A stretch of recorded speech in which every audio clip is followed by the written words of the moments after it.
తిరుపతి పుర ప్రజలకు, నవ్యాంధ్రప్రదేశ్ రాష్ట్ర ప్రజలకు, ప్రపంచంలో ఉన్న మన భారతీయులందరికీ దీపావళి శుభాకాంక్షలు.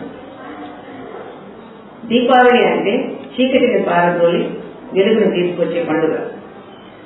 ఆనాడు నరక చతుర్దశి అంటే నరకాసుర వధ. శ్రీకృష్ణ సత్యభామలు నరకాసురుని చంపి వెలుగును తీసుకొచ్చారు, వెలుగులు తిన్నే తారాజుగలు వెలిగించారు. అది ఆనవాయితీగా దీపావళి జరుపుకుంటున్నాం. ఈ దీపావళి సందర్భంగా మన దేశం అంతా కూడా సస్యశ్యామలంగా ఉండాలి, పంటలు బాగా పండాలి. మన ప్రియతమ ముఖ్యమంత్రి నారా చంద్రబాబు నాయుడు గారికి, అలాగే మన యువనేత లోకేష్ బాబు గారికి భగవంతుడు సాధ్యమైనంత శక్తినిచ్చి మన రాష్ట్రాన్ని ప్రజా సంక్షేమ పథకాలతో ముందుకు తీసుకెళ్లాలని, అలాగే ఉగ్రవాదం నశించాలని ఆ భగవంతుని కోరుకుంటున్నాను. ముఖ్యంగా ఈ దీపావళి సందర్భంగా నేను చెప్పదలుచుకుంది ఏంటంటే, దీపావళికి పిల్లలు టపాకులు కాల్స్తారు. ఈ టపాకాయలు కాల్చడంలో ముఖ్యంగా పిల్లల విషయంలో తల్లిదండ్రులు చాలా జాగ్రత్త తీసుకోవాలి. ఆ టపాకాయలు, ఆ చువ్వలు కూడా, ఆ నిప్పు రవ్వలు కళ్ళలో పడిందంటే ఐస్ కూడా దెబ్బతినే ప్రాబ్లం ఉంటుంది. అంతేకాకుండా బర్న్స్ ఏదైనా అయిందనుకోండి, యాక్సిడెంటల్ గా 60% బర్న్స్ దాటితే ప్రాణాపాయ స్థితి కూడా పోతుంది. కాబట్టి పిల్లలు ఈ టపాకాయలు కాల్చేటప్పుడు తల్లిదండ్రులు జాగ్రత్త చేసి ఆ జాగ్రత్త అనేది తీసుకోవాలని దీపావళి సందర్భంగా మిమ్మల్ని అందరినీ కూడా కోరుకుంటున్నాను. అంతేకాకుండా ఒక డాక్టర్ గా చెప్పదలుచుకుంది ఏంటంటే, ఈ దీపావళి సందర్భంగా దీపావళి అంటే మనం ఈ టపాసులు పేల్చడం ద్వారా వాతావరణ కాలుష్యం, శబ్ద కాలుష్యం ఇవన్నీ చేసి మన ఆరోగ్యాన్ని మనమే చెప్పుకుంటున్నాం. అంతేకాకుండా మన ఆరోగ్యమే కాకుండా మన చుట్టూ ఉన్న జంతువుల ఆరోగ్యం కూడా స్థాయి అవుతుంది. సో ఇది దృష్టిలో ఉంచుకొని, వాతావరణ కాలుష్యం జరగకుండా ఉండాలని దృష్టిలో ఉంచుకొని సాధ్యమైనంత వరకు ఈ దీపావళి నా ప్రార్థనగా ఏమిటంటే, టపాసులు కాల్చడం మానేసి చక్కగా పిండి వంటలన్నీ చేసుకుని, చక్కగా దీపాలంకరణ చేసుకుని, ప్రతి కుటుంబం కూడా బాగా జరుపుకుంటే, దీపావళి జరుపుకుంటే, ఈ ఒక్క ప్రార్థనని మన్నించి టపాసులు మానేసి పిండి వంటలతో, దీపాలంకరణతో దీపావళి జరుపుకోవాలని కోరుకుంటూ మీ డాక్టర్ ఆశాలత.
దాదాపు 81,000 పాపులేషన్ ఉంది.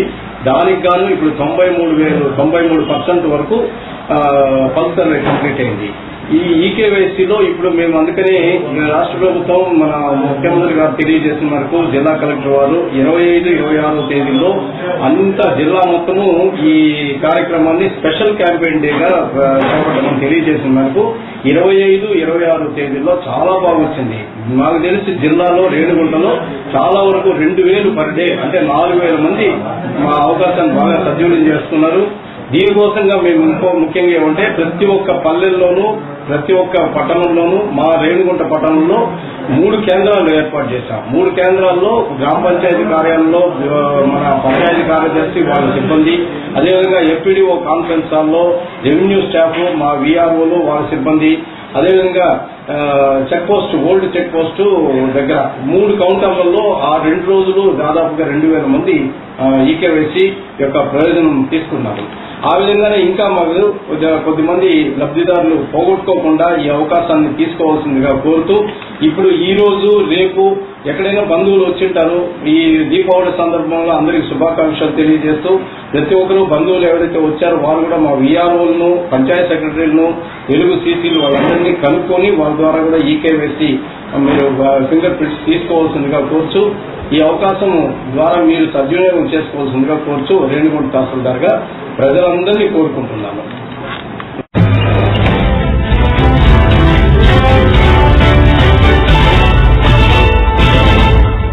నా డివిజన్లో మంచున్నారని ఇక్కడ కదము ఎంతోమంది పడాలంటే మనం కేవలం పేదలు నా డివిజన్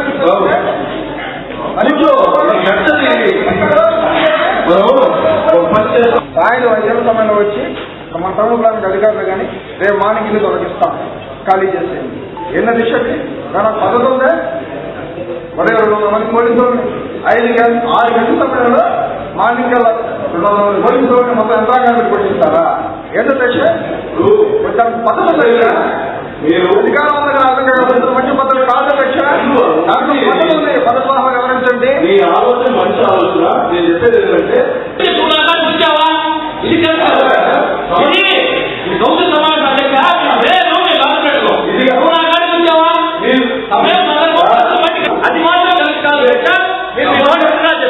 సమస్య వచ్చావా నువ్వు తీసుకెళ్ళు మీరు అర్థం చేసుకోండి. నేను చెప్పింది ఏంటంటే ఎమ్మెల్యేతో ఇల్లు పగబడితే మీరైతే మీదరికి ఎత్తాం, ఇల్లు పగబడితే మీరైతే మేము మీదరికి ఎత్తాం. చచ్చిపోయాం వచ్చినాక మాకు అనేక మాటలు ఉంటాయి. మొత్తం గట్టిగా పోతాం. మాకు శక్తి ఉంటే మేము ఆపుకుంటాం చెక్క, మీకు శక్తిని మీరు బాధపడతారు, మాకు శక్తిని మేము ఆపుకుంటాం. మాకు అనేక మాటలు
మాటలకు చెప్పండి.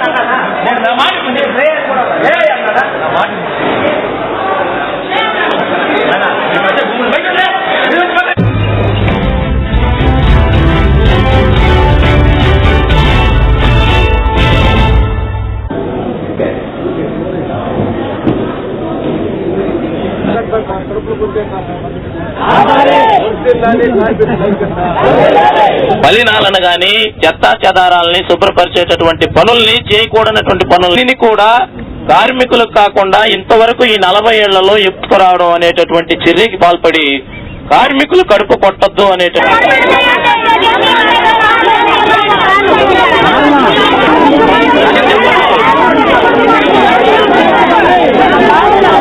కలిగించే చర్య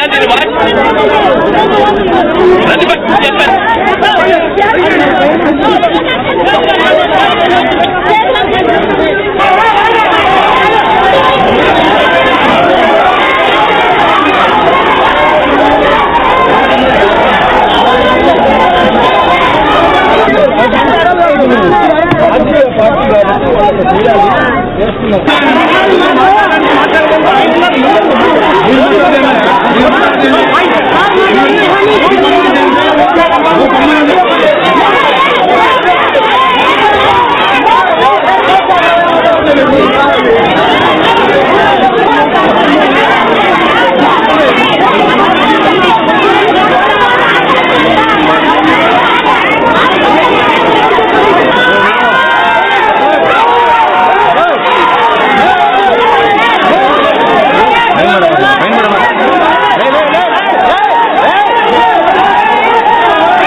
ఇది మన నెల్లూరు ఒకటే చేయట్లే, స్టేట్ మొత్తం మీద 279 జీవో చేస్తున్నారు. కాబట్టి మీరందరూ ఒకటే గుర్తు పెట్టుకోండి, మీరంటూ లేకపోతే ఈ పనులు అందరూ మిషన్లు చేసే ఉన్నాయి. అయినా మీరు మన నెల్లూరులో అలా మిషన్లు పెట్టి చేసే పరిస్థితి కాదు.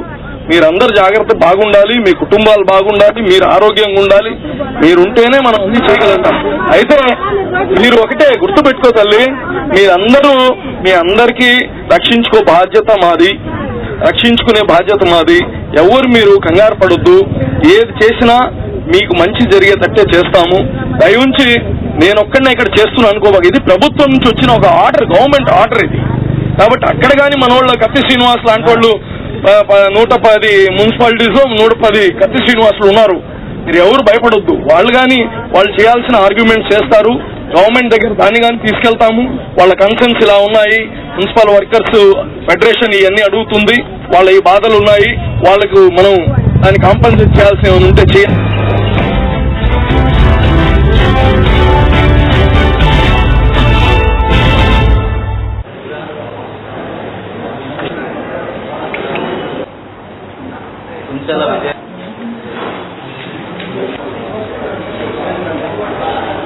బాలాజీనగర్ పోలీస్ స్టేషన్ పరిధిలో ఏసీ నగర్ వద్ద Kunchala Vijayaratnam, wife of Rajaratnam, 71 years. ఈమె అక్కడ నివాసం ఉండేవాళ్ళు.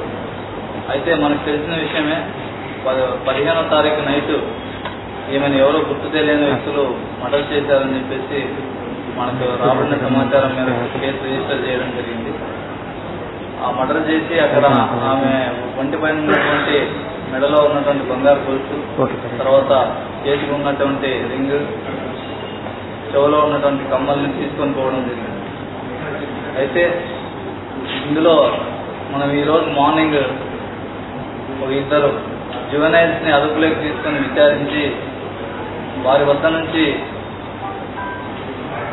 మనం ఈ యొక్క ఆ రోజు ఆ ముసలామను మర్డర్ చేసి తీసుకొని పోయినటువంటి ఒక బంగారు చైను, తర్వాత ఒక ఉంగరము, ఒక జత కమ్మల్ని మనం రికవరీ చేసుకోవడం జరిగింది. సో ఎవరైతే జువెనైల్స్ ఉన్నారో ఆ జువెనైల్స్ లో ఒక అతను ఆ ముసలామికి బంధువు అవుతాడు, దూర బంధువు.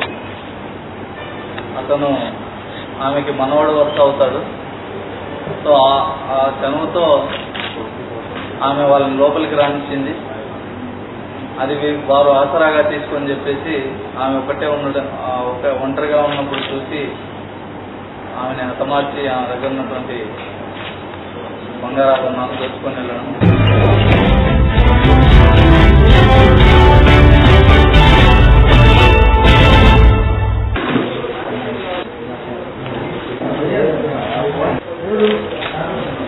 మన ఆంధ్రప్రదేశ్ రాష్ట్రంలో ప్రజలందరికీ దీపావళి శుభాకాంక్షలు మా రజక సంఘాల ఐక్యవేదిక తరఫున మేము తెలియజేసుకుంటున్నాము.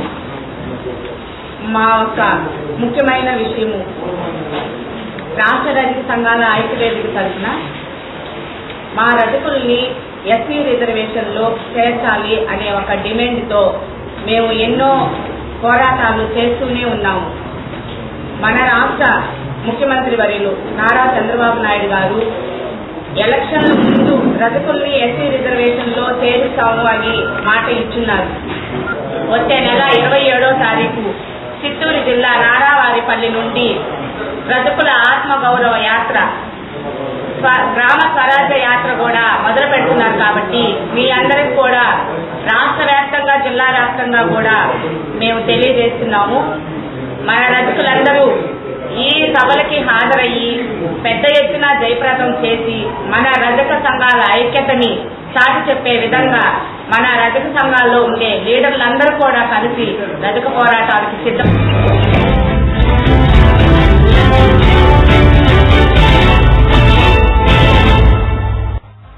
విమానాన్ని కనిపెట్టిందెవరు? ఈ ప్రశ్నకు ఎవరైనా ఠక్కున రైట్ బ్రదర్స్ అని చెప్పేస్తారు. కానీ వారికన్నా 8 ఏళ్ల ముందే ఓ భారతీయుడు విమానాన్ని రూపొందించి ప్రయాణించినట్లు మీకు తెలుసా? అది కూడా మన పురాణ గ్రంథాల్లో సూచించిన వివరాల ఆధారంగా నిర్మించాడంటే మీరు నమ్ముతారా? ఎన్నో వేల సంవత్సరాల క్రితమే వైమానిక సాంకేతికత మన భారతీయుల సొంతం. మనం పురాణాల్లోని పుష్పక విమానం గురించి చాలా మంది వినే ఉంటారు. కానీ అసలప్పుడు విమానాలు ఎలాంటి టెక్నాలజీతో తయారు చేసేవారు? పైలట్స్ ఎలా ఉండేవారు? వాళ్లకు ఎలాంటి క్వాలిఫికేషన్స్ ఉండేవి? నిజంగా అలాంటి పురాణ విమానాలు ఎవరైనా చూసారా? వీటి గురించే రచించిన గ్రంథాలు ఏమైనా ఉన్నాయా? అవన్నీ తెలుసుకోవాలనుకుంటే ఈ వీడియో మాత్రం మిస్ అవ్వకండి. 1903 డిసెంబర్ 17న రైట్ సోదరులు ప్రపంచంలోనే తొలి విమానాన్ని నడిపినట్లు నేటి చరిత్ర. కానీ వీరికన్నా 8 సంవత్సరాల ముందే శివకర్ బాపూజీ తల్పడే అనే ఆయన ముంబై సముద్ర తీరాన ప్రపంచంలో మొదటి విమానాన్ని నడిపినట్లుగా రికార్డులున్నాయి. ఈ ప్రయోగంపై దామోదర్ వినాయక సావర్కర్ ప్రత్యేకంగా రాశారు కూడా. కాగా 1885లోనే శివకర్ తల్పడే ఆ ఘనత సాధించారనేందుకు ఆధారాలు కూడా బయటపడ్డాయి. ముంబైలోని జేజే స్కూల్ ఆఫ్ ఆర్ట్స్ లో ఆయన అధ్యాపకుడిగా ఉన్నప్పుడు మరుత్సక అనే పేరు మీద విమానాన్ని రూపొందించి గుర్గావ్లోని చౌపట్టి ప్రాంతంలో అందులో ప్రయాణించినట్టు తెలుస్తోంది. అయితే తాను రూపొందించిన విమానం ఎక్కువ దూరం గాల్లో ప్రయాణించలేకపోవడం, దానికి పెద్దగా ప్రచారం కల్పించుకోలేకపోవడం వల్ల శివకర్ ఆవిష్కరణ చరిత్రలోనే మరుగున పడిపోయింది. వైమానిక ప్రకరణం అనే పురాతన గ్రంథం ఆధారంగా ఆయన దాన్ని రూపొందించాడట. ఈ గ్రంథం చేతిరాత ప్రస్తుతం పూణేలోని భారత్ ఇతిహాస్ సంశోధక్ మండల్లో ఉందట. అలాగే మహారాజా సయాజీరావు వర్సిటీ ఆఫ్ బరోడాలోని ఓరియంటల్ ఇన్స్టిట్యూట్ లో ఓ కాపీ, జామ్నగర్ లోని గుజరాత్ ఆయుర్వేదిక్ వర్సిటీలో ఇంకోటి, తల్పడే వద్ద మరోటి ఉన్నాయని కొల్హాపూర్ లోని శివాజీ వర్సిటీ పురాతత్వ పరిశోధకుడు గణేష్ నిర్లింకర్ దేశాయ్ చెబుతున్నారు. విమానాల నిర్మాణం, పిడుగుల నుంచి రక్షణ, సూర్య తాపాన్ని నిరోధించడం, దాడుల్ని ఎదుర్కోవడంపై అందులో సమగ్రంగా ఉన్నట్లు దేశాయ్ తెలిపారు. ఈ గ్రంథాన్ని భరద్వాజ మహర్షి రాశాడని కొందరంటుంటే, శివుడు వినాయకుడికి చెబితే ఆయన భరద్వాజమునికి చెప్పినట్లు పురాణ కథలు కూడా ఉన్నాయి. వేదాల్లోని విజ్ఞానమంతా సూత్రప్రాయమే అని, దానికి శాస్త్రీయమైన ఆధారాలు లేవని నేటి శాస్త్రవేత్తల వాదన. అయితే ఎన్నో వేల సంవత్సరాలకు పూర్వమే మన మహర్షులు వేదాల్లోని సారాన్నంతా అనేక విధాలుగా గ్రహించి గ్రంథస్థం చేయడమే కాక దాన్ని వినిమయం కూడా చేశారు. మన పురాణ గాథల్లో ఉన్న ఎన్నో వైజ్ఞానిక ప్రస్తావనలు కల్పితాలో, ఊహలో కావు. అవన్నీ సాంకేతికంగా ఆనాడు ఉపయోగించబడ్డవే. నేను ఇంతకుముందు చేసిన వీడియోలో కౌరవుల జననం, కర్ణుని జననం గురించి, అప్పటి సైంటిఫిక్ టెక్నాలజీ గురించి కూడా వివరించాను. అలాంటి టెక్నాలజీలు మన వేదాల్లో చాలానే ఉన్నాయి. అందులో ముఖ్యమైనది పుష్పక విమానం. త్రిపుర విమానం గురించి పురాణాల్లో వివరణ ఉంది.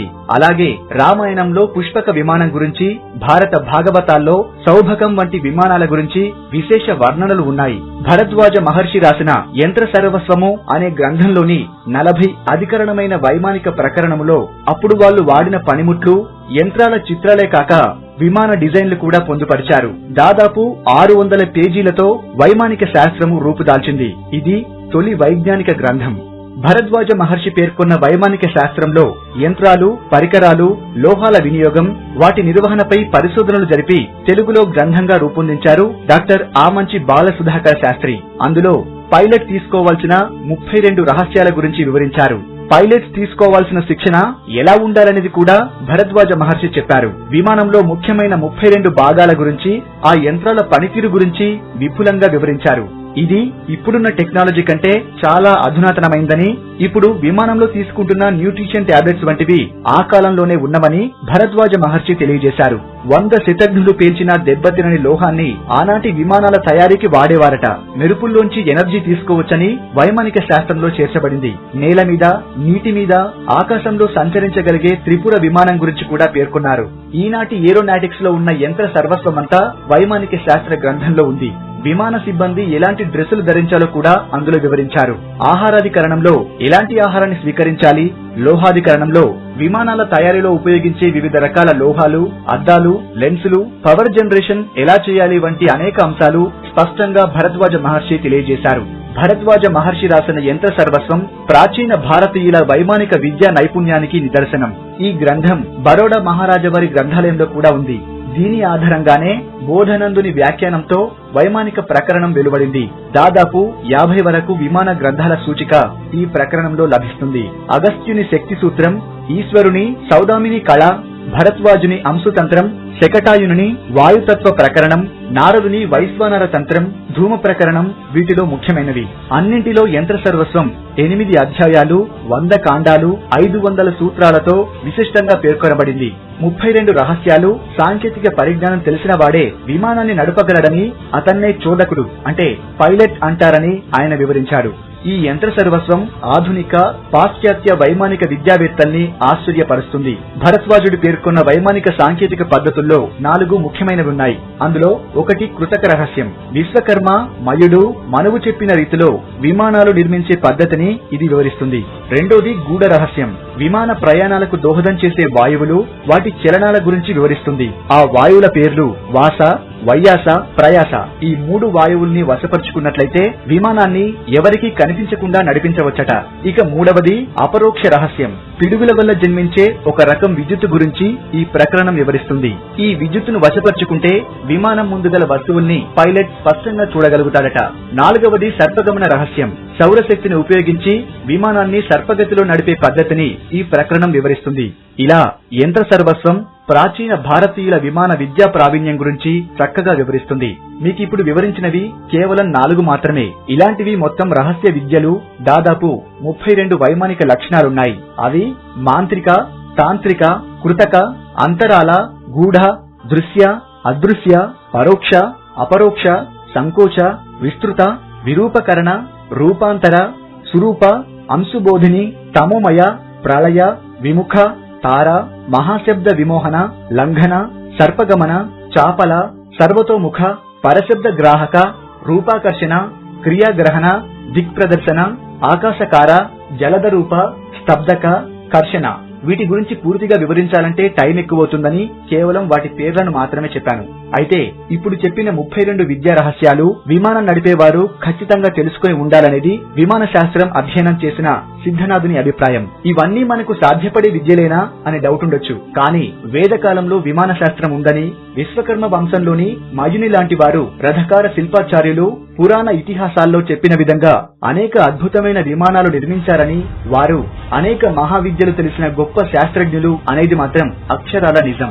అయితే ఇప్పటి వరకు మీకు చెప్పిన విమానం లాంటిదే ఒక పురాతన విమానం నిజంగానే బయటపడింది. దాని గురించి ఇప్పుడు తెలుసుకుందాం. ఆఫ్ఘనిస్తాన్ కొండల్లో ఒక గుహలో దాదాపు 5,000 సంవత్సరాల నాటి పురాతన యంత్రం ఒకటి అమెరికా సైన్యానికి కనిపించిందట. అది మామూలు యంత్రం కాదు. చరిత్రలో తొలికాలం నాటి పురాతన విమానం అది. 4 చక్రాలు 12 భాగాలు ఒక్కొక్కటి చేసి నిర్మించి ఉందట. దాన్ని అమెరికా సైనికులు గుహల నుంచి బయటకు తీసేందుకు ఎన్నో రకాల ప్రయత్నాలు చేశారు. వారి ప్రయత్నాలేవీ ఫలించలేదు. చేసేదేం లేక వెనక్కి తిరిగి వెళ్లిపోయారు. అయితే ఇదే విషయం రష్యాకు కూడా తెలియడంతో వాళ్ళు ఎంతో పరిశోధించి అమెరికా సైనికులు తెలుసుకున్న విషయం అసత్యం కాదని ఆఫ్ఘనిస్తాన్ లోని అత్యంత పురాతన నగరంగా ప్రసిద్ధి చెందిన బాల్క్ అనే చిన్న ప్రాంతంలోని మారుమూల ఎవరూ వెళ్లేందుకు వీలు కాని చోట ఉన్న కొండ గుహలో ఆ విమానం ఉన్నట్లు గుర్తించారు. అయితే ఎన్నో పరిశోధనల తర్వాత వాళ్ళు తెలుసుకున్న నిజాలు వాళ్ళ మతి పోగొట్టాయట. ఎందుకంటే అది మామూలు విమానం కాదు. 5,000 సంవత్సరాల క్రితంలోనే డెడ్లీ వెపన్స్ అనే ఎన్నో ఆయుధాలతో నిండి ఉన్న విమానం. లక్ష్యాన్ని అధిక కాన్సంట్రేషన్ తో మార్చి మస చేసే లేజర్ గన్, ప్రపంచమంతా హడలిపోతున్న అణు రసాయనాలు, ఆల్బర్ట్ ఐన్స్టీన్ కనుగొని ప్రపంచానికి తెలియజెప్పినట్టు చెప్పబడుతున్న ఎలక్ట్రోమాగ్నెటిక్ రేడియేషన్ గ్రావిటీ ఫీల్డ్ వంటి ఫీచర్స్ తో ఆ విమానం ప్రస్తుత కాలంలో ఉన్న యంత్రాల కన్నా ఎన్నో రెట్లు ఆధునీకరించబడి ఉంది. అయితే స్టార్టింగ్ లో పరిశోధకులకు దాన్ని సృష్టించింది ఎవరో అర్థం కాలేదు. దీనిపై చాలా కాలం రహస్య పరిశోధనలు కూడా సాగాయి. అప్పుడు వారికి అనేక దిగ్భ్రాంతికర నిజాలు తెలిసాయి. 5,000 సంవత్సరాలకు పూర్వందని తెలుస్తున్న ఆ విమానం ఇండియాకి చెందిందని రష్యా, అమెరికా పరిశోధకులకు అర్థమైంది. ఎందుకంటే ఇండియాలోని అనేక గుహల్లో వేల సంవత్సరాల క్రితం అప్పటి ఏవియేషన్ రహస్యాలకు సంబంధించిన రేఖా చిత్రాలను వారు అప్పటికే చూస్తున్నారు. వాటిని ఫోటోలు తీసుకుని విస్తృతంగా అధ్యయనం చేసినప్పుడు ఆ విమానాల బొమ్మలు ఆషామాషివి కావని, అవి శాస్త్రీయమైనవని, అప్పటి వైమానిక నిపుణుల తాలూకు ఆవిష్కరణలని అర్థమయ్యింది వారికి. అప్పటి విమానాలు పాదరసం సాయంతో నడిచేవని, రాగి మరికొన్ని లోహాలతో ఆ పురాతన విమానాలకు మాడ్యూల్స్ అమర్చబడి ఉండేవి. వాటి సాయంతోనే ఆ విమానాలను అప్పటి పైలట్స్ నడిపేవారట. ఆఫ్ఘనిస్తాన్ లో కనిపించిన విమానం కూడా అదే రీతిలో ఉంది. దాని నిర్మాణం కూడా గతంలో దొరికిన విమాన నిర్మాణ రేఖా చిత్రాల్లో సూచించినట్లే ఉన్నాయి. అప్పటి ఆధారాలు, ఇప్పుడు కనిపించిన పురాతన విమానం రెండూ ఒకేలా ఉండటం వల్ల ఆఫ్ఘనిస్తాన్ కొండ గుహలో కనిపించిన విమానం భారత్ కు చెందిందేనని పరిశోధకులు అర్థం చేసుకున్నారు. ఆ విమానాన్ని కదిలించాలని, బయటకు తీసుకురావాలని ఎన్నో ప్రయత్నాలు చేశారు. కానీ ఎవరికీ అది సాధ్యం కాలేదు. ఆ విమానం ఒక ప్రత్యేక పద్ధతిలో ఆ గుహలో భద్రపరచబడిందని సైంటిస్టులు చెబుతున్నారు. అది దాదాపు ఒక విధమైన బంధనం మధ్యలో ఇమిడి ఉందని అంటున్నారు. ఇప్పటికీ ఆ విమానం మిస్టరీగానే మిగిలిపోయింది. ఈ మధ్యకాలంలో ఎన్నో సంస్థలు, ఎందరో వ్యక్తులు వేద విజ్ఞాన పరిశోధన ప్రయత్నాలు ప్రారంభించి మధ్యలోనే ఆగిపోతున్నారు. తగిన ఆధార గ్రంథాలు లేకపోవడం, వసతుల కొరత, ప్రభుత్వాలకు, అధికారులకు ఇవేమీ పట్టకపోవడం, పండితుల మధ్య సమన్వయం కొరవడటం దీనికి ప్రధాన కారణం. ఎంతో కాలాన్ని, కోట్ల రూపాయల ధనాన్ని ఆధునిక పరిశోధనలకు వెచ్చిస్తున్న ప్రభుత్వ, ప్రైవేటు సంస్థలు అందులో కనీసం 1000వ వంతు ప్రయత్నం వేదాల్లోని గొప్పదనం, అప్పటి టెక్నాలజీ, వారు సూచించిన పరిష్కార మార్గాల కోసం వెచ్చిస్తే ఇప్పటి జనరేషన్ లో పనికొచ్చే ఎన్నో ఆవిష్కరణలు, నేటి ప్రపంచం ఎదుర్కొంటున్న ఎన్నో చెడు పరిణామాలకు పరిష్కారం దొరక్కపోదు. వైమానిక శాస్త్రం ఒక నిర్దిష్టమైన ఇంజనీరింగ్ టెక్స్ట్ బుక్. 8 అధ్యాయాలలో 100 అధికరణలతో 500 సూత్రాలతో విమాన నిర్మాణాన్ని సమగ్రంగా అందించిన ఒక అద్భుతమైన ప్రాచీన వైజ్ఞానిక సత్యం. ఊహలే తప్ప ఆధారాలు లేవనే వాదానికి ఇక స్వస్తి పలకాలి.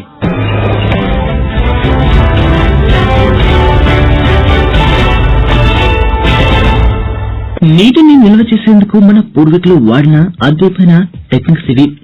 ఇప్పుడంటే మనకు అధునాత సాంకేతిక పరిజ్ఞానం అందుబాటులో ఉంది కాబట్టి ఎంతో పెద్దవైన, దృఢమైన ఆనకట్టలు, రిజర్వాయర్లను నిర్మించుకుని నీటి కొరత లేకుండా చూసుకుంటున్నాం.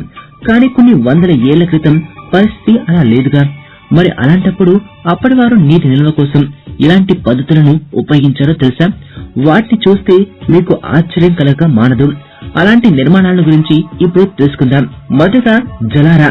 భూమి లోపలికి పెద్ద పెద్ద గుంతలను తవ్వి వాటి చుట్టూ లోపల 4 వైపులా వరుస వెంట వరుస మెట్లు వచ్చేలా జలారాలను నిర్మిస్తారు. ఇవి వాటి ఎగువ నుండి, సరస్సులు, కాలువల నుండి నీటిని గ్రహిస్తాయి. అనంతరం వాటిని నిల్వ ఉంచుకుంటారు.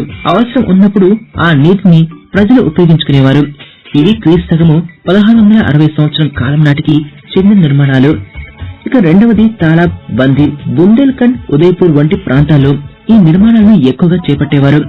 ఇవి దీర్ఘచతురస్రాకారంలో అత్యంత పొడవుగా ఉంటాయి.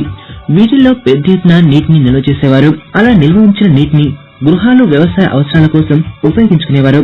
ఇక మూడవది బవారి. రాజస్థాన్ లో బవారి నిర్మాణాలను చేపట్టేవారు. వీటిలోకి దిగేందుకు అడుగు భాగం వరకు మెట్ల వంటి ఏర్పాటు ఉంటుంది. వర్షపు నీటిని వీటిల్లో నిల్వ చేసుకుని ఉపయోగించుకునేవారు. ఈ నిర్మాణాలకు కింద భాగం వెడల్పుగా, పైభాగం ఇరుగ్గా ఉంటుంది. అందుకు కారణం ఏమిటంటే అలా నిర్మించడం వల్ల నీరు తక్కువగా ఆవిరవుతుంది. ఇక నాలుగవది టాంకా. రాజస్థాన్ లోని ఎడారి ప్రాంతాల్లో టాంకాలను ఎక్కువగా నిర్మించేవారు. వర్షం వల్ల వచ్చిన నీరు వీటిల్లో నిల్వ ఉండేది. అలా నిల్వ ఉండే నీరు ఒక కాలం పాటు ఒక కుటుంబం మొత్తానికి సరిపోయేది. ఇక ఐదవది ఆహార పైన్స్. బీహార్ వంటి రాష్ట్రాల్లో ముందుగా ఆహార పైన్స్ నిర్మాణాలను చేపట్టారు. ఇవి పిల్ల కాలువలను పోలి ఉంటాయి. సమీపంలో ఉన్న నదులను, సరస్సులను, గ్రామాల్లో ఉన్న పొలాలను ఇవి కలుపుతాయి.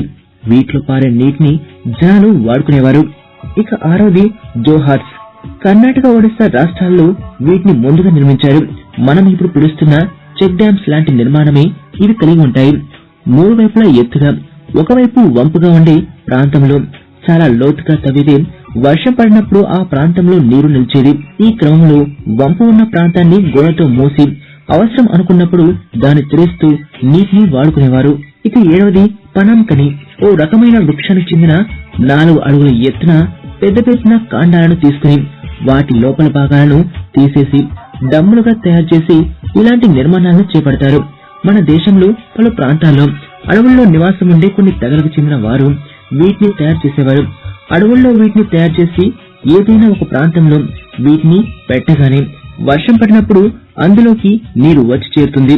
అలా చేరిన నీటిని ఆ తెగ ప్రజలు తాగి దాహం తీర్చుకునేవారు. ఇక 8వది ఖాదిన్. 15వ శతాబ్దంలో జైసల్మీర్ కు చెందిన ప్రజలు ఇలాంటి నిర్మాణాలను చేపట్టేవారు. కొండవాలకు దిగువనున్న ప్రాంతంలో నీరు నిల్వ ఉండేటట్లుగా ఆ ప్రదేశాన్ని తవ్వేవారు. దీంతో వర్షం పడగానే అందులోకి నీరు వచ్చి చేరేది. ఆ నీటిని వ్యవసాయం కోసం ఉపయోగించుకునేవారు. ఇక 9వది కుండ్. 1607వ సంవత్సరంలో రాజస్థాన్, గుజరాత్ ప్రాంతాల్లో కుండ్లను నిర్మించేవారు. వీటిలో వర్షపు నీరు నిలిచి ఉండేది. వ్యవసాయం, తాగునీటి కోసం ఆ నీటిని ఉపయోగించుకునేవారు. ఇక 10వది బౌలి. గ్రామాలకు, వ్యవసాయానికి నేరుగా నీటిని సరఫరా చేసేందుకు బౌలీలను ఒకప్పుడు నిర్మించేవారు. సమీపంలో ఉన్న చెరువులు, నదులు, కాలువలకు ఇవి అనుసంధానమే ఉండేవి. ఇక 11వది నది. రాజస్థాన్ లోని జోధాపూర్ ప్రాంతంలో ఉండే లోతట్టు ప్రదేశాల్లో వర్షపు నీటిని ఒడిసిపట్టేందుకు గాను ఇలాంటి నిర్మాణాలను చేపట్టేవారు. వీటిని గ్రామ సరస్సులుగా పిలిచేవారు. ఇక 12వది బండారా ఫాద్. మహారాష్ట్రలోని నాసిక్ తదితర ప్రాంతాల్లో వీటిని కొన్ని వందల ఏళ్ల కిందట నిర్మించడం ప్రారంభించారు. ఇవి కాలువలను పోలి ఉంటాయి. నదులు, సరస్సులు, చెరువుల నుంచి వచ్చే నీరు వీటి ద్వారా గ్రామాలకు వెళ్లేది. ఇక 13వది జంగ్. జమ్మూ కాశ్మీర్ లోని లదాఖ్ ప్రాంతంలో ఒకప్పుడు వీటిని ఎక్కువగా నిర్మించారు. హిమాలయాల నుండి కరుగుతూ వచ్చే నీటిని ఒడిసి పట్టుకునేందుకు గాను చిన్నపాటి సరస్సులను ఏర్పాటు చేసేవారు. అవే జంగులు. వీటికి వచ్చే నీటిని జనాలు వాడుకునేవారు. వీటిలోకి వచ్చే నీటిని జనాలు వాడుకునేవారు. ఇక 14వది పుల్స్. హిమాచల్ ప్రదేశంలో వీటిని ఎక్కువగా నిర్మించారు. హిమానీ నదాల నుంచి కరిగి వచ్చే నీటిని సరస్సులోకి పంపించేందుకు గాను వీటిని నిర్మించుకునేవారు. వీటి ద్వారా ప్రవహించే నీటిని వ్యవసాయం, తాగునీటి అవసరాల కోసం ఉపయోగించుకునేవారు. ఇక 15వది జాబో. నాగాలాండ్ లో వీటిని నిర్మించేవారు. ఇక 15వది జాబో. నాగాలాండ్ లో వీటిని నిర్మించేవారు. కొండ ప్రాంతంపై బల్లపరుపుగా ఉన్న ప్రదేశంలో భూమిని తవ్వి వీటిని నిర్మించేవారు. అలా తవ్వగా ఏర్పడ్డ పెద్ద గుంతలలో నీరు నిల్వ ఉండేది. దాన్ని పాలిక చేసి నెమ్మదిగా కిందకు దింపుతూ వ్యవసాయం, పశువుల పెంపకం, మొక్కల పెంపకం కోసం వాడుకునేవారు. ఇక 16వది బాంబూ డ్రిప్ ఇరిగేషన్. ఇప్పుడున్న డ్రిప్ ఇరిగేషన్ లాంటిది ఈ పద్ధతి కూడా. కాకపోతే అప్పుడు లోహాలు, ప్లాస్టిక్ మోటార్లు లేవు కదా. అందుకోసం వారు వెదురు బొంగలను ఉపయోగించి మొక్కలకు నెమ్మదిగా నీరు అందేలా డ్రిప్ ఇరిగేషన్ పద్ధతిని ఏర్పాటు చేసుకునేవారు.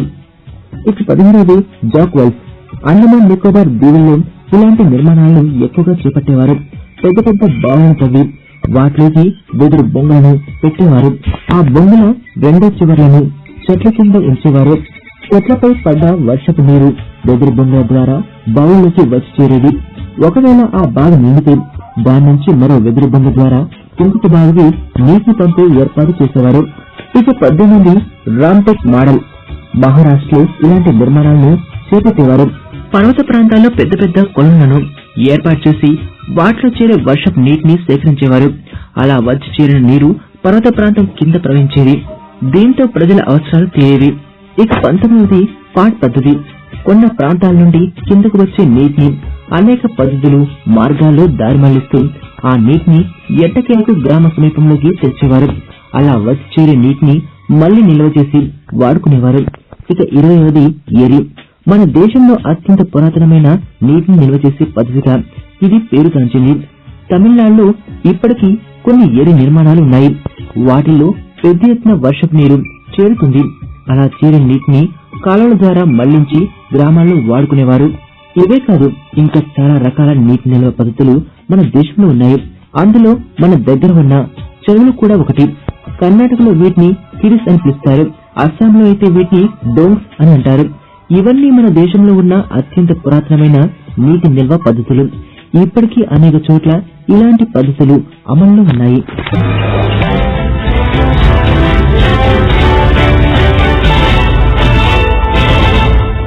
టైటానిక్ 1912 ఏప్రిల్ 15వ తేదీ తెల్లవారుజామున ఎంతో మంది ప్రాణాలను బలి తీసుకున్న నౌక.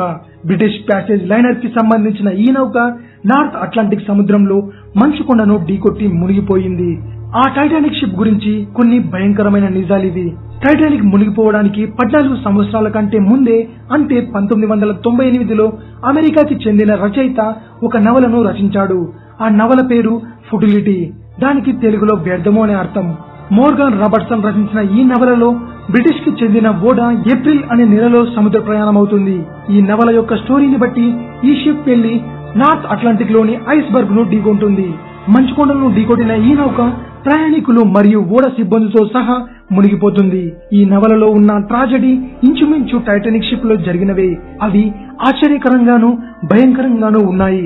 టైటానిక్ షిప్ ఏప్రిల్ 15వ తేదీ 1912లో నార్త్ అట్లాంటిక్ మహాసముద్రంలో మంచుకొండను ఢీకొట్టి మునిగిపోయింది. కొద్ది రోజుల ముందే తయారు చేయబడ్డ ఆ టైటానిక్ షిప్ నీటిలో మునిగే అవకాశం లేదని దాన్ని తయారు చేసిన డిజైనర్స్, ఇంజనీర్స్ అండ్ బిల్డర్స్ చెప్పుకొచ్చారు.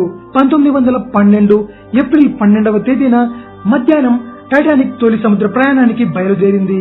న్యూయార్క్ సిటీ నుంచి సౌతాంప్టన్ ఇంగ్లాండ్ కి ప్రయాణించాల్సిన దానికంటే తక్కువ బరువుతోనే తన మొదటి ప్రయాణాన్ని ప్రారంభించింది టైటానిక్ ఆర్ఎంఎస్. ఆర్ఎంఎస్ అంటే royal mail ship. Titanic ship ని నిర్మించింది Harland and Wolff ship builders in Belfast. ఉత్తర ఇంగ్లాండ్ లోని white star line of cruise ships కోసం దీన్ని నిర్మించారు. టైటానిక్ మరియు ఆమె సోదరి నౌక అయిన ఒలింపిక్ ని ప్రముఖుల విలాసవంతమైన ఓడల లక్ష్యంగా వినియోగదారులు మరియు ప్రయాణికుల కోసం దీన్ని రూపొందించారు. టైటానిక్ మరియు ఒలింపిక్ షిప్లలో ప్రయాణించడానికి ప్రపంచంలోని అత్యంత ధనిక ఉన్నత వర్గాల వారు ఆసక్తి చూపించేవారు. టైటానిక్ సోదరి నౌక అయిన ఒలింపిక్ నౌకా నిర్మాణం ముందుగా పూర్తయింది. టైటానిక్ కంటే ముందుగానే ఒలింపిక్ నౌకాయానం మొదలైంది. ఒలింపిక్ తొలి సముద్రయానం 14 జూన్ 1911 నుండి 20 సెప్టెంబర్ 1911 వరకు ప్రయాణం కొనసాగింది. ఆ ప్రయాణంలో ఒలింపిక్ నౌక రాయల్ నేవీ షిప్ హౌకేని ఢీకొట్టింది. దీనివల్ల వాటర్ లైన్ కి కింద ఘోరమైన డ్యామేజ్ అయ్యింది. ఇక ఒలింపిక్ ని రిపేర్ చేయడానికి టైటానిక్ షిప్ నిర్మించే వస్తువులనంతా ఒలింపిక్ కి తరలించారు. అందువల్ల టైటానిక్ నిర్మాణంలో చాలా ఆలస్యం జరిగింది. ఈ సంఘటన జరిగినప్పుడు ఒలింపిక్ బ్రిడ్జ్ నిర్మాణానికి ఎడ్వర్డ్ జే స్మిత్ కెప్టెన్ గా ఉన్నారు. ఈయనే టైటానిక్ షిప్ కి మొదటి మరియు చివరి కెప్టెన్. టైటానిక్ ప్రమాదంలో ఆయన తన ప్రాణాలను కోల్పోయారు. ఇలా ఆయన పేరు టైటానిక్ చరిత్రలో నిలిచిపోయింది. టైటానిక్ షిప్ ఏప్రిల్ 2, 1912న బెల్ఫేర్ షిప్ యార్డ్ నుంచి మొదలై సౌతాంప్టన్ కి ఏప్రిల్ 3వ తేదీ 1912న చేరుకుంది. సమయం చాలా తక్కువగా ఉంది. అమెరికాకు బయలుదేరడానికి ఈ 7 రోజుల్లోపే టైటానిక్ నడపడానికి గల సన్నాహాలను, ప్రణాళికలను రూపొందించాలి. అంతేకాకుండా ప్రయాణికుల సౌకర్యాలను తీర్చడానికి సిబ్బందికి శిక్షణ ఇవ్వాలి. ఈ సమయంలో కెప్టెన్ స్మిత్ సిబ్బందికి అత్యవసర శిక్షణ అయిన లైఫ్ బోట్ ని రద్దు చేశారు. అది కూడా ఎటువంటి వివరణ లేకుండా. ఈ శిక్షణ మళ్లీ నిర్వహించనే లేదు. టైటానిక్ మంచుకొండను ఢీకొట్టి మునిగిపోతున్న సమయంలో సిబ్బంది లైఫ్ బోట్ ని ఎలా ఉపయోగించుకోవాలో తెలియక చాలా ఇబ్బంది పడ్డారు. ఈ కారణం వల్ల ఎక్కువ మంది ప్రయాణికులే కాదు, సిబ్బంది సైతం ప్రాణాలు కోల్పోవాల్సి వచ్చింది. 1500 మందికి పైగా చనిపోయారు. ఒకే సంఘటనలో ఎక్కువ మంది చనిపోయిన చరిత్రలో టైటానిక్ మిగిలిపోయింది. టైటానిక్ లో ఒకేసారి 3547 మంది ప్రయాణించవచ్చు. టైటానిక్ తనతో పాటు 18 లైఫ్ బోట్స్ ను తీసుకెళ్లింది. ఒక్కో దానిలో 65 మంది ప్రయాణించవచ్చు. ఇది షిప్ లో ఉన్న అందరికీ సరిపోదు. టైటానిక్ లో ఉన్న సంఖ్య కంటే సగం మందికి కూడా ఈ బోట్లు సరిపోవు. ఇది కేవలం 1178 మందిని మాత్రమే కాపాడగలదు. అంటే దాదాపు షిప్ లో ఉన్న సగం మందిని మాత్రమే కాపాడగలదు. ఓడలో ప్రయాణించే వారి మొత్తం సంఖ్యలో 3వ భాగం మందిని మాత్రమే కాపాడే లైఫ్ బోట్స్ ని ఎందుకు తీసుకెళ్లారు అనేది సమాధానం లేని ప్రశ్న. ప్రభుత్వ విచారణలో మరియు చారిత్రాత్మక పరిశోధనల్లో తెలియదేమిటంటే ప్రయాణికులు ఆ లైఫ్ బోట్లని పూర్తిగా వినియోగించుకోలేదు. 65 మంది ప్రయాణించగల ఒక పడవలో మొదటి పడవ 25 మందితో మాత్రమే అట్లాంటిక్ ని చేరిందట. ఒకవేళ అన్ని పడవలు ప్రయాణికులతో నిండి ఉంటే 1178 మందిని కాపాడుండొచ్చు. కానీ ఆశ్చర్యకరంగా 705 మంది మాత్రమే బతికి బయటపడ్డారు. అప్పుడు ఓడలో 2223 మంది ఉన్నారు. మిగిలిన వారంతా ఎముకలు కొరికే చలికి షిప్ తో పాటు సముద్రంలో కలిసిపోయారు. టైటానిక్ మునిగిపోయిన 100 సంవత్సరాల నుండి దీనిపై అనేక లఘు చిత్రాలను తీశారు. శాస్త్రవేత్తలు ఎన్నో పరిశోధనలు కూడా చేశారు మరియు నౌక మునిగిపోయిన కారణాల గురించి మోషన్ పిక్చర్స్ ను కూడా తీశారు. అంతేకాకుండా టైటానిక్ లో ప్రయాణించిన ప్రయాణికుల విషాద గాథ గురించి, నౌక మునిగిపోవడానికి గల కారణాలను సినిమాల్లో, డాక్యుమెంటరీలలో తీయడం వల్ల టైటానిక్ అంటే ప్రజల్లో ఒక రకమైన అత్యంత ప్రాముఖ్యత పొందిన మిస్టరీగా నిలిచిపోయింది. ఇప్పటి వరకు మంచుకొండను ఢీకొని మునిగిపోయిన షిప్ లో టైటానిక్ ఒక్కటి మాత్రమే మిగిలి ఉంది. అందువల్లే దీని గురించి ఎక్కువగా మాట్లాడడం, పరిశోధించడం జరిగింది. టైటానిక్ షిప్ కి కెప్టెన్ గా ఉన్న ఎడ్వర్డ్ జే స్మిత్ అప్పట్లో చర్చనీయాంశంగా మారాడు. బ్రిటిష్ గవర్నమెంట్ విచారణలో టైటానిక్ నావిగేషన్ ప్రాబ్లం గురించి ప్రశ్నించగా ఎటువంటి సమస్య లేదని ఆ గవర్నమెంట్ తేల్చేసింది. ఆ తర్వాత అమెరికా ప్రభుత్వం ఒక ప్రత్యేక విచారణని చేపట్టింది. ఎందుకంటే ఈ దుర్ఘటనలో ఎక్కువ మంది అమెరికన్లే చనిపోయారు. దానికి కారణం కెప్టెన్ స్మిత్ అని వాదించారు.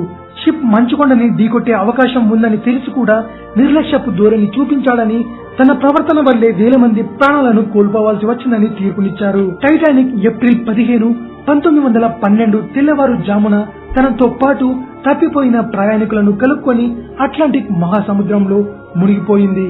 ఆ విషయం సెప్టెంబర్ 1985 సంవత్సరం వరకు రహస్యంగా ఉండిపోయింది. సెప్టెంబర్ 1, 1985 సంవత్సరంలో ఫ్రెంచ్, అమెరికా ఉమ్మడిగా కలిసి టైటానిక్ యొక్క శిథిలాలను బయటకు తీయడం కోసం పరిశోధనలు నిర్వహించారు. ఆ పరిశోధన విజయవంతమైంది. అప్పుడే టైటానిక్ మునిగిపోవడానికి గల ఎన్నో విషయాలు తెలిసాయి. టైటానిక్ లో 2223 మంది ప్రయాణిస్తున్నారు. అందులో 1347 మంది మగవారు, మిగిలిన 876 మంది ఆడవాళ్లు మరియు పిల్లలు. ఏదైనా ప్రమాదం జరిగినప్పుడు ముందు ఆడవారిని, పిల్లలను కాపాడాలని పెద్దలు చెబుతుంటారు. అదే సంస్కారాన్ని టైటానిక్ లో మునిగిపోయిన వాళ్ళు పాటించారు. టైటానిక్ షిప్ మునిగిపోతున్నప్పుడు అందులో ప్రయాణికులను కాపాడడానికి 17 లైఫ్ బోట్లను ఉపయోగించారు. అందువల్ల 705 మంది రక్షించబడ్డారు. వారిలో 18 మంది పురుషులు ఉన్నారు. మిగిలిన వారంతా మహిళలు, పిల్లలే. ఆ 18 మంది పురుషులు కూడా లైఫ్ బోట్ ని నడుపుతున్నవారు. టైటానిక్ షిప్ ని ప్రధానంగా ఫస్ట్ క్లాస్ ప్రయాణికులు, అంటే ఉన్నత కుటుంబాలు, ధనవంతుల కుటుంబాలను లక్ష్యంగా చేసుకుని నిర్మించారు. ఈ ఫస్ట్ క్లాస్ స్టేట్ రూమ్ లో 2 బెడ్రూమ్లు, 2 డ్రెస్సింగ్ రూమ్లు, ఒక ప్రైవేట్ బాత్రూమ్, ఒక హాల్, ప్రైవేట్ డెక్ ఉంటుంది. ఇవన్నీ కావాలంటే $4,200 చెల్లించాలి. అది అప్పట్లో. United states federal reserve calculation ప్రకారం ఇప్పటి కాలానికి లెక్కేస్తే $1,02,000 అన్నమాట. అంటే దాదాపు మన ఇండియన్ కరెన్సీలో 66 లక్షలకు పైగా అవుతుంది. దురదృష్టవశాత్తు టైటానిక్ షిప్ లో 3వ తరగతి ప్రయాణికులే సగానికి పైగా మంది ఉన్నారు. వీరిని స్టీరేజ్ ప్రయాణికులు అనేవారు. 3వ తరగతి టికెట్ ధర సుమారు $36. అంటే ఇప్పటి కరెన్సీకి $875. ఇది చాలా ఎక్కువ మొత్తమే. ఈ ప్రయాణికుల్లో ఎక్కువ మంది అమెరికా దేశానికి వలస వెళ్తున్న వారే. వీళ్ళంతా అమెరికాలో ఒక కొత్త జీవితాన్ని ప్రారంభించడానికి వెళుతున్నారు. కానీ ఈ ఘటన వల్ల వాళ్ళ జీవితం అర్ధాంతరంగా ముగిసిపోయింది. టైటానిక్ షిప్ ని నిర్మించడానికి అయిన ఖర్చు 1912 సంవత్సరంలో $7.5 మిలియన్. ఇప్పటి కరెన్సీతో పోల్చుకుంటే అది దాదాపు $170 మిలియన్ అని నిపుణులు చెబుతున్నారు. 1997 సంవత్సరంలో టైటానిక్ ని నిర్మించడానికి $200 మిలియన్ ఖర్చయింది. అంటే ఇవాళ కరెన్సీని బట్టి $300 మిలియన్ అయ్యేది. టైటానిక్ షిప్ కంటే టైటానిక్ సినిమా నిర్మించడానికే ఎక్కువ ఖర్చయిందన్నమాట. అయితే ఈ మూవీ బాక్సాఫీస్ దగ్గర $1.5 బిలియన్ కలెక్ట్ చేసింది. అప్పట్లో టైటానిక్ మూవీ సంచలన రికార్డులు సృష్టించింది. ఇవి టైటానిక్ షిప్ కి సంబంధించిన రహస్య విషయాలు.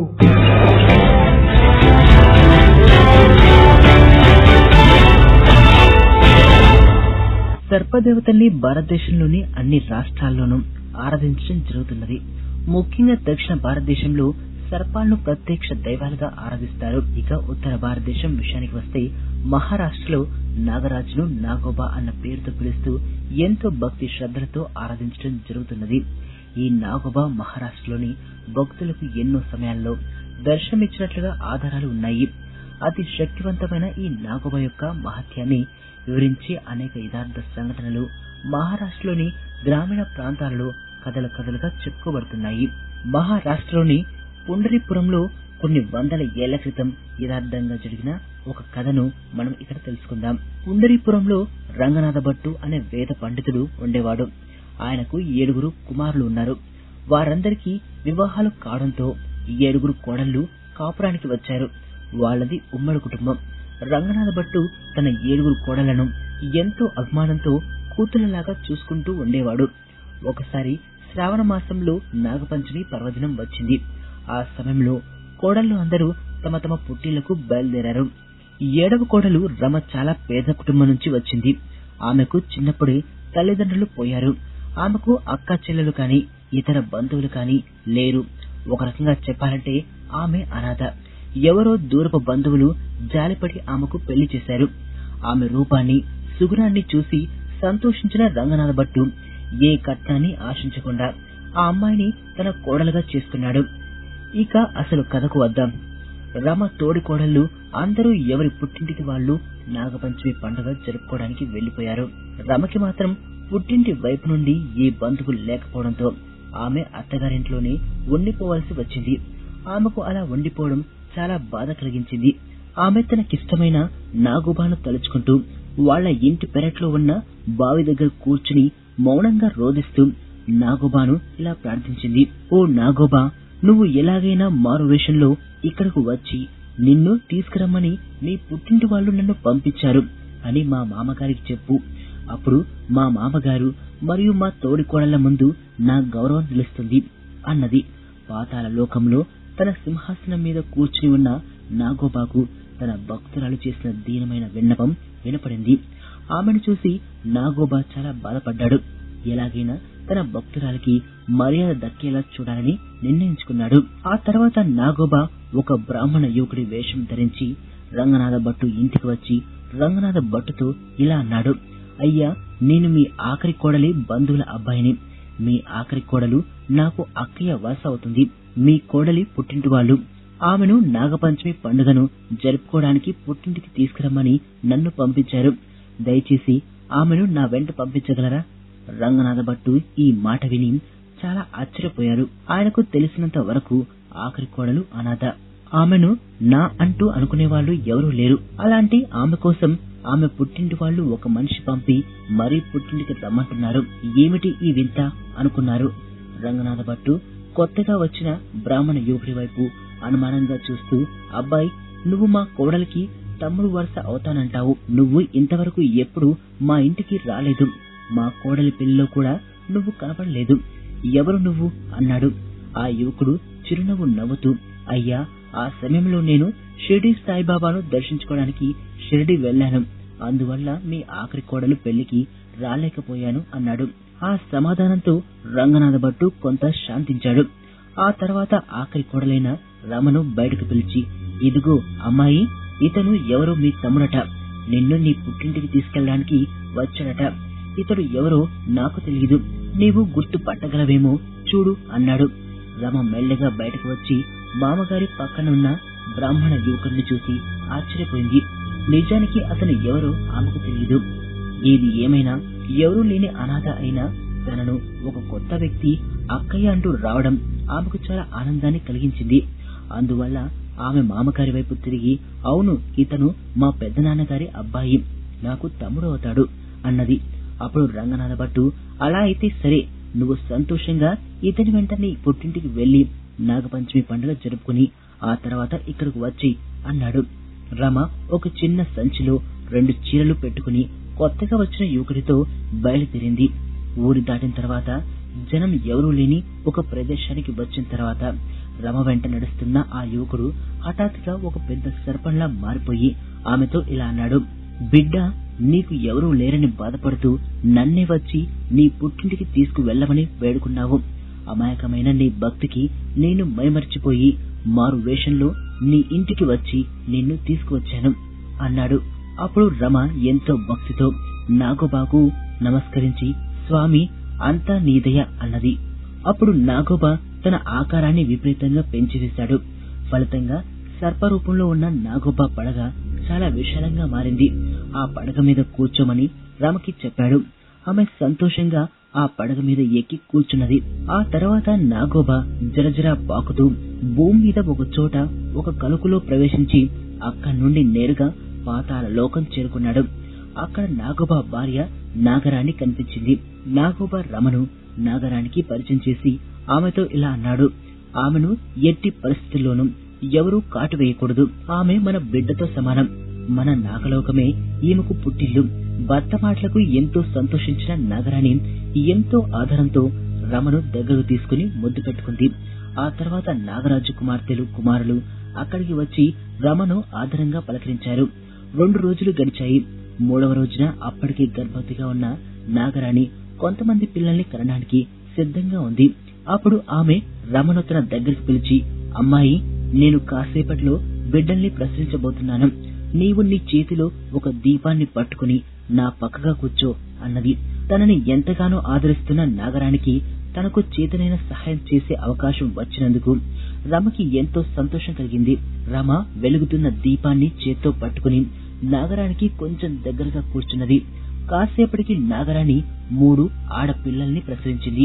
ఆ పిల్లలు మెలకలు తిరుగుతూ రమ వైపు రావడంతో ఆమెకు భయంతో గుండె దరదరలాడిపోయి ఏం చేయాలో అర్థం కాక కంగారులో చేతిలో దీపాన్ని కింద పడేసింది. దురదృష్టవశాత్తు ఆ దీపం కొత్తగా పుట్టిన పాము పిల్లల తోకల మీద పడి వాటి తోకలు కాలిపోయాయి. అది చూసి నాగరానికి విపరీతమైన కోపం వచ్చింది. ఇక తోకలు కాలిపోయిన పాము పిల్లలు తోకల్ని నేలకేసి కొడుతూ బాధతో రోదించసాగాయి. అది చూసి నాగరానికి రమ మీద విపరీతమైన ఆగ్రహం వచ్చింది. ఆ రాత్రి గడిచింది. మర్నాటి ఉదయం నాగోబా భూలోకం నుండి పాతాళ లోకానికి తిరిగి వచ్చాడు. అతడు రాగానే నాగరాణి అతడితో ఇలా అంది. నాగరాజా, నువ్వు తీసుకువచ్చిన ఆ అమ్మాయి నేను ప్రసవించిన పిల్లలపై దీపం జారవిడిచింది. ఫలితంగా మన బిడ్డలు తోకలు కాలిపోయి చాలా బాధపడుతున్నారు. ఈ దరిద్రురాల్ని వెంటనే వాళ్ళ లోకానికి పంపించేయి. ఇంకా ఒక్క క్షణం ఈమె ఇక్కడ ఉంటే నేను ఈమెను ఖచ్చితంగా కాటు వేసి చంపుతాను అన్నది. నాగోబా భార్య చెప్పిందంతా విని ఆపై ఆమెను శాంతపరచడానికి ఎన్నో ప్రయత్నాలు చేశాడు. కాని నాగరాణి ఏమాత్రం వినకుండా రమను వెంటనే అక్కడి నుండి పంపివేయమని నాగరాజుని ఒత్తిడి చేసింది.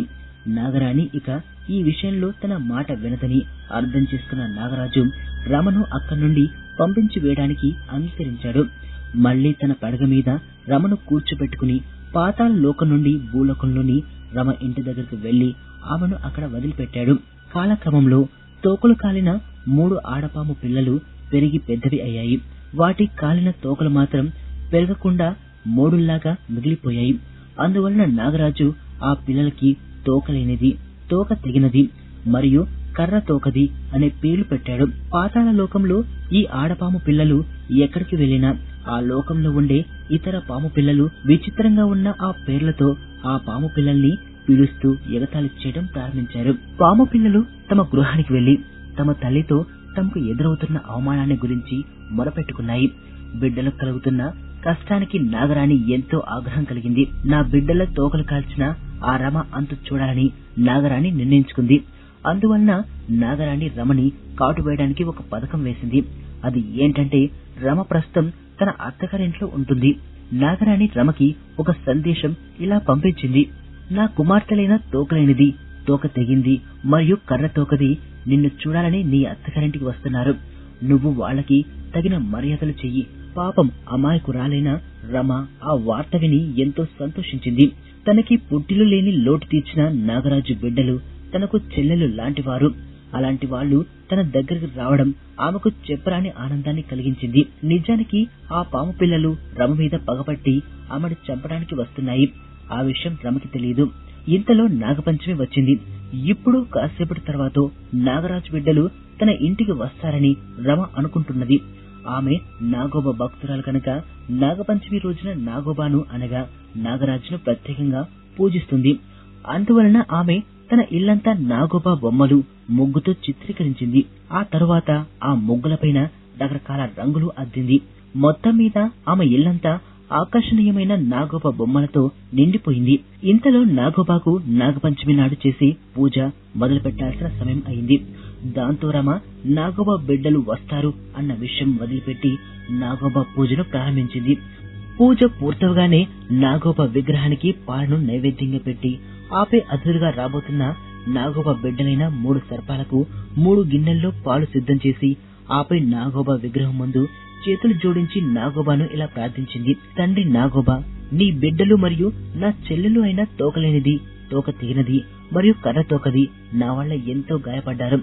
నేను తెలియక ఆ తప్పు చేశాను. వాళ్ళు ఇప్పుడు నా దగ్గరకు రాబోతున్నారు. వాళ్లకు ఏ మానవుల వల్ల హాని కలగకుండా నీవు కాపాడాలి. ఆమె అలా ప్రార్థన చేస్తున్నప్పుడు 3 సర్పాలు అక్కడికి వచ్చాయి. తాము రమను కాటువేసి చంపాలని వచ్చాయి. కాని రమ తమని చెల్లెలుగా భావించి తమ క్షేమం కోరుకుంటున్నది. పైగా తన తండ్రి అయిన నాగోబాను ఎంతో భక్తితో పూజిస్తుంది. అలాంటి మంచిదాన్ని కాటు వెయ్యాలని అనుకున్నందుకు ఆ 3 సర్పాలకి ఎంతో సిగ్గు కలిగింది. ఆ తర్వాత ఆ 3 సర్పాలు రమ దగ్గరకు వెళ్లి, అక్కాయ్, మేము నీ కోసం పాతాళ లోకం నుంచి వచ్చాం, మరి మాకేం పెడతావు అన్నాయి నవ్వుతూ. ఆమె ఆ 3 సర్పాల్ని దగ్గరకు తీసుకుని తన హృదయానికి హత్తుకుని, నా ముద్దల చెల్లెల్లారా, ఇదిగో మీకోసం 3 వెండి గిన్నెల్లో కమ్మని పాలు పెట్టాను, వెళ్లి తాగండి అన్నది. అవి చాలా సంతోషంగా జరజర పాక్కుంటూ పాల గిన్నెల వద్దకు వెళ్లి కడుపు నిండా ఆ పాలు తాగి ఆ తర్వాత ఆమె వద్ద సెలవు తీసుకుని పాతాళ లోకానికి వెళ్లిపోతాయి. రాత్రయింది. రమ ఆరుబయట మంచం మీద ఒంటరిగా నిద్రపోతుంది. అర్ధరాత్రి దాటిన తర్వాత 3 సర్ప కన్యలు సర్ప రూపాలలో అక్కడికి వచ్చి ఎలాంటి శబ్దం చేయకుండా నిద్రపోతున్న రమ మెడలో అద్భుతమైన నవరత్నాలతో తయారు చేసిన ఒక హారాన్ని వేసి ఆపై అక్కడి నుండి అదృశ్యమైపోయాయి. తమను ఎంతగానో ప్రేమించిన తమ అక్కకు ఆ సర్పకన్యలు అలా అద్భుతమైన కానుకను నాగపంచమి రాత్రి అందించాయి. ఆ తర్వాత కాలంలో రమ ఇంట్లో ఏ సభ్యుడిని కూడా ఏ సర్పము ఏనాడు కాటు వేయలేదు. ఇప్పటికీ ఆ కుటుంబానికి చెందిన వంశస్థులు పండరిపురంలో జీవిస్తూనే ఉన్నారు. వాళ్ల కులదేవత నాగోబాని వేరే చెప్పవలసిన పని లేదు అనుకుంటాను.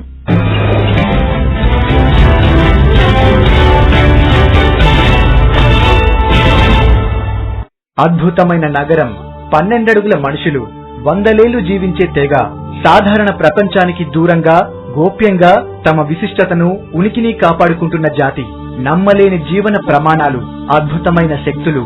ఇది నిజమేనా? ఓ ఫ్యాంటసీయా లేక ఓ మిస్టరీయా? 100 ఏళ్ల నుంచి చాలా మందిని ఆకర్షిస్తున్న ఆ నగరం ఎక్కడుంది? వింటుంటేనే కొట్టిపారేయాలనే ఉత్తితి జానపద కథేనా లేక మనం కనిపెట్టలేని నిజ నగరమేనా? ఇన్ని 100 శాటిలైట్లు, అడుగడుగును జల్లెడ పట్టే అంతరిక్ష కెమెరాలు కనిపెట్టలేకపోయాయా? పురాణాల్లో చెప్పిన స్వర్గలోకం అదేనా? వాళ్లేనా దేవతలు? ఇప్పుడు మనం ఆ అదృశ్య నగరం గురించి తెలుసుకుందాం. ఆ ప్రాంతం పేరు శంబాలా, ఒక హిడెన్ సిటీ. హిమాలయ ప్రాంతాల్లో ఉందని ఒక వాదన. సాధారణ మనుషులు అక్కడికి చేరుకోవడం కష్టమని వర్ణన. అక్కడికి చేరడమే ఓ తపస్సు. అందుకే స్వర్గానికి చేరాలంటే తపస్సు చేయాలనే వాదనలు మొదలయ్యాయా? అయితే దీని గురించి ఒక చిన్న కథ కూడా ఉంది. కురుక్షేత్ర సమరం తరువాత పాండవులు కొంతకాలం పాలించి కలియుగం ఆరంభం కాగానే పాలనకు స్వస్తి చెప్పి శ్రీకృష్ణుని సంప్రదిస్తారు. వారికి కృష్ణుడు ఈ స్వర్గ నగరం గురించి వివరించి ఎలా వెళ్లాలో చెప్పి చేరుకోవడం కష్టమని కూడా హెచ్చరిస్తాడు. ఆ ప్రస్థానం మొదలుపెట్టిన పాండవుల్లో ఒక్కొక్కరుగా ఆ ప్రయాసలతో మరణిస్తారు. తనతో పాటు అనుసరించి వచ్చిన ఓ కుక్కతో సహా కేవలం ధర్మరాజు మాత్రమే ప్రాణాలతో ఈ నగరాన్ని చేరుకున్నాడట. మన పురాణాల్లో చెప్పిన శివుడి నివాస స్థలం మౌంట్ కైలాష్ పర్వతాలకు సమీపంలోనే ఈ నగరము ఉంటుందని మరో వాదన. ప్రాచీన బౌద్ధ గ్రంథాలు కూడా ఈ నగరాన్ని ప్రస్తావించాయి. అక్కడ రోగాలు, నొప్పులు, బాధలనేవి ఉండవని ఒక వర్ణన.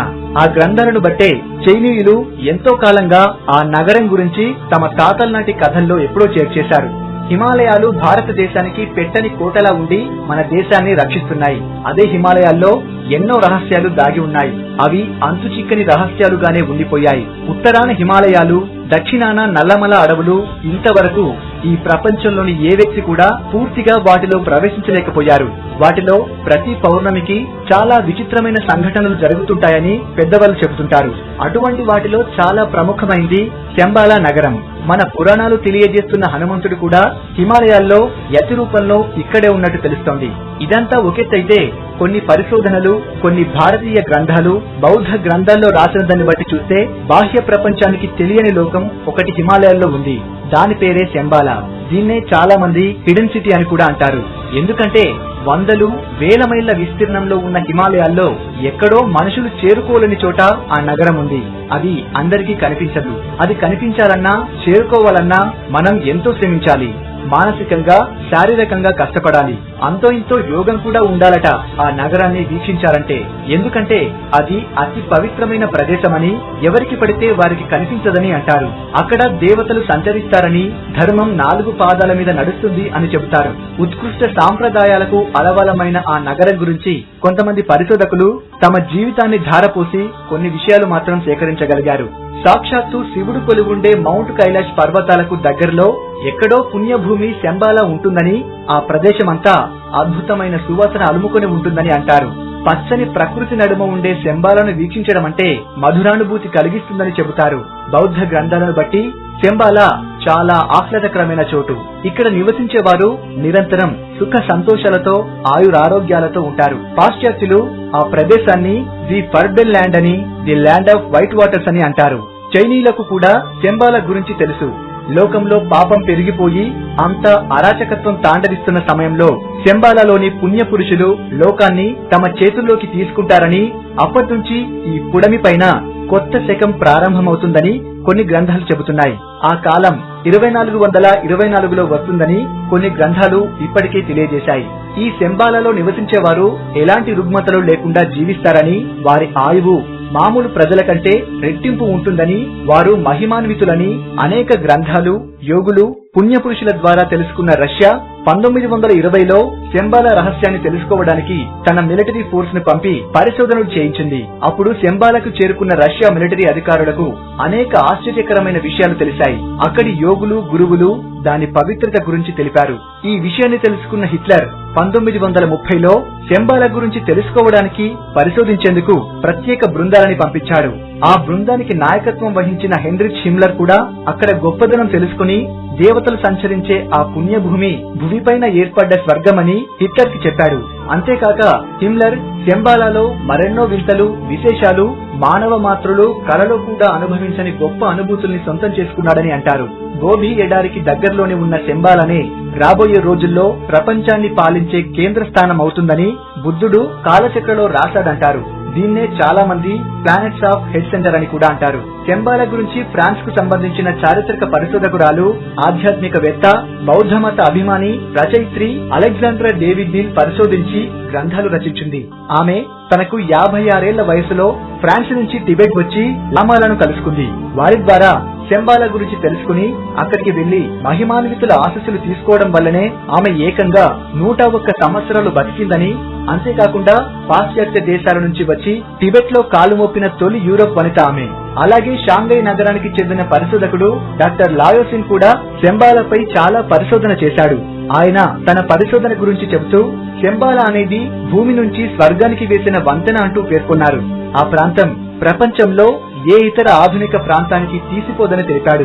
అక్కడి వారు టెలిపతితో ప్రపంచంలోని ఎక్కడి వారితోనైనా సంభాషించగలరని, ఎక్కడ జరుగుతున్న అభివృద్ధి అయినా, విధ్వంసమైనా క్షణాల్లో వారికి తెలిసిపోతుందని తెలిపారు.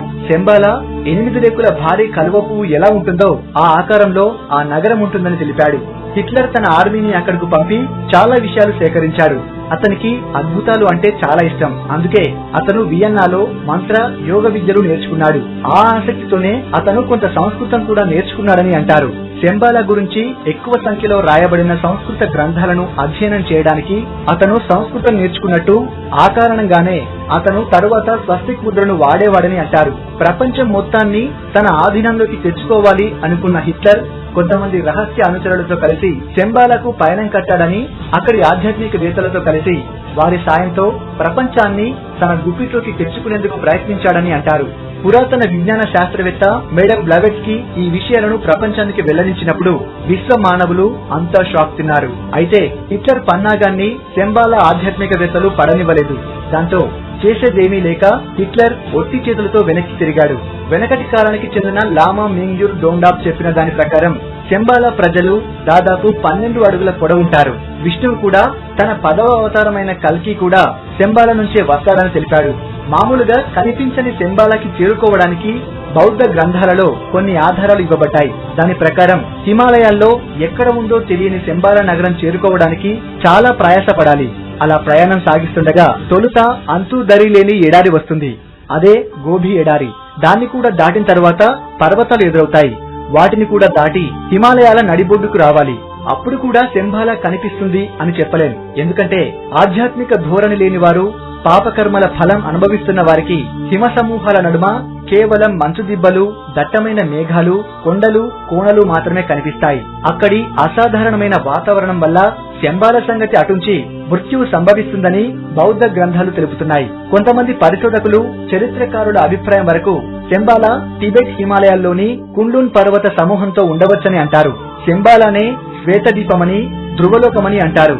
దీనికి దాదాపు 100 రకాల పేర్లున్నాయట.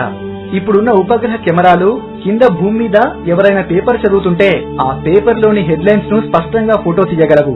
ఆ రేంజ్ లో టెక్నాలజీలో ఎదిగిపోయాం మనం. మరి అంతటి కెమెరాల కళ్లకు అందని మరో లోకం, స్వర్గలోకం మన పరిసరాల్లోనే ఉందంటే నమ్మడం కష్టం. కానీ కొన్ని నమ్మకాలు అలానే ఉంటాయి. నమ్మేవారు నమ్ముతారు, లేనివారు ఇదంతా ఉట్టి కల్పనే అని కొట్టిపడేస్తారు. ఇది అంతే.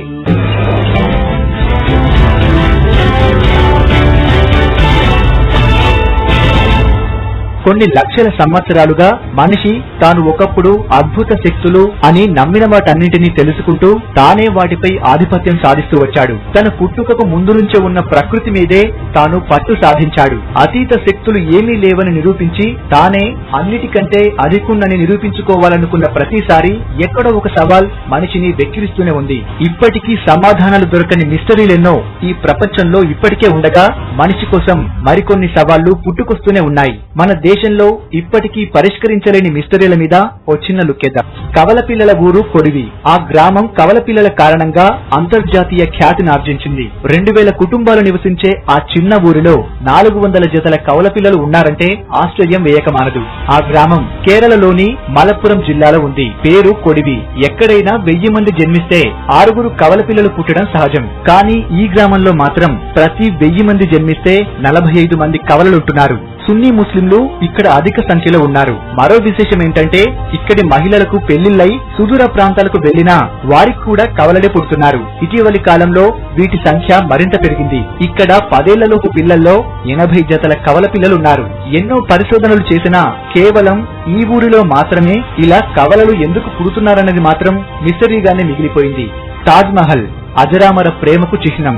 ముంతాజ్ మరణానికి షాజహాన్ నిర్మించిన ఒక మహా జ్ఞాపక కళాఖండం. ప్రేమకు ఒక గుర్తు తాజ్ మహల్. ఇదే కదా మామూలుగా మనందరికీ తెలిసిన విషయం. అయితే అది నిజం కాదంటున్నాడు ఢిల్లీకి చెందిన ప్రొఫెసర్ పిఎన్ఓ. తాజ్ మహల్ అసలు పేరు తేజో మహాలయ అని, అది ఒక శివాలయమని, అక్కడ ఉన్న ఆలయాన్నే పాలరాతి కట్టడంగా పునర్నిర్మించి దాన్ని ఇప్పటి తాజ్ మహల్ గా మార్చారని ఆయన వాదన. ఆ విషయం ఇంకా ఎటూ తేలలేదు.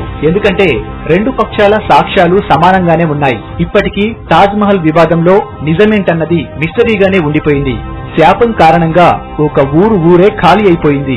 అది ఒకే ఒక్క రాత్రిలో. రాజస్థాన్ లోని కుల్దారా అనే ఈ గ్రామంలో 100 సంవత్సరాలకు పైగా గడిచినా ఇప్పటికీ ఉండటానికి ఎవరూ సాహసించడం లేదు. అలా ప్రయత్నించిన వారందరికీ దారుణమైన అనుభవాలు కలిగాయట. నిజంగానే ఆ ఊరికి శాపం తగిలిందా లేక గ్రామస్తుల మూఢనమ్మకమేనా అన్నది ఇప్పటికీ తేలలేదు. అసలు రహస్యం రహస్యంగానే ఉండిపోయింది. కాంకలా పాస్ గ్రహాంతర వాసుల విడిది. ఇక్కడ కొన్నిసార్లు రాత్రిపూట ఉన్నట్టుండి ఆకాశంలోంచి రంగురంగుల లైట్లు వెలుగుతూ కొన్ని వస్తువులు కనిపిస్తాయి. అవి భూమి వైపు దూసుకువచ్చి మంచుకొండల మధ్య అదృశ్యమైపోతాయి. పొద్దున చూస్తే అవి దిగినట్టుగా భావించే స్థలంలో ఏదో బరువైన గుండ్రటి వాహనం దిగిన గుర్తులు కనిపిస్తాయి. ఇండో చైనా బార్డర్ లో ఉండే కాంకలా పాస్ ని గ్రహాంతర వాసుల విడిది అని పిలుస్తారు స్థానికులు. ఇప్పటి వరకు ఈ విషయాన్ని ప్రభుత్వం మాత్రం పట్టించుకోనట్టే వ్యవహరిస్తోంది. దీని వెనుక ఉన్న మిస్టరీ ఏంటో ఎవరికీ అంతుపట్టడం లేదు. పునర్జన్మనెత్తిన మహిళ శాంతిదేవి. నా ఊరు ఇది కాదు, మా ఊరు మధుర. అక్కడ నా భర్త పిల్లలు ఉన్నారు. నన్నక్కడికి తీసుకువెళ్ళండి అంటూ ఆ 4 ఏళ్ల పాప ఏడుస్తుంటే కుటుంబ సభ్యులంతా విస్తుపోయారు. కానీ ఆమె చెప్పే వివరాలన్నీ పక్కాగా ఉండటంతో మధుర వెళ్లి చూస్తే శాంతిదేవి చెప్పిన అక్షరం నిజం. ఆమె చెప్పిన ఇంటి గుర్తులు, భర్త అని చెప్పిన వ్యక్తి పోలికలు, ఆమె పిల్లల పేర్లు, ఆ పరిసరాలు అన్ని సరిగ్గా సరిపోయాయి. గుజరాత్ లోని ఎక్కడో మారుమూల పల్లెలో ఉన్న 4 ఏళ్ల పసిపాపకి ఈ వివరాలన్నీ ఎలా తెలిసాయి? అంటే పునర్జన్మలు నిజమేనా? ఈ ప్రశ్నకు ఇప్పటికీ సమాధానం లేదు. ఆజాద్ హింద్ ఫౌజ్ స్థాపికుడు, భారతదేశ విముక్తి పోరాట వీరుడు అయిన నేతాజీ 1945లోనే ఒక విమాన ప్రమాదంలో చనిపోయారని అందరూ విన్నదే.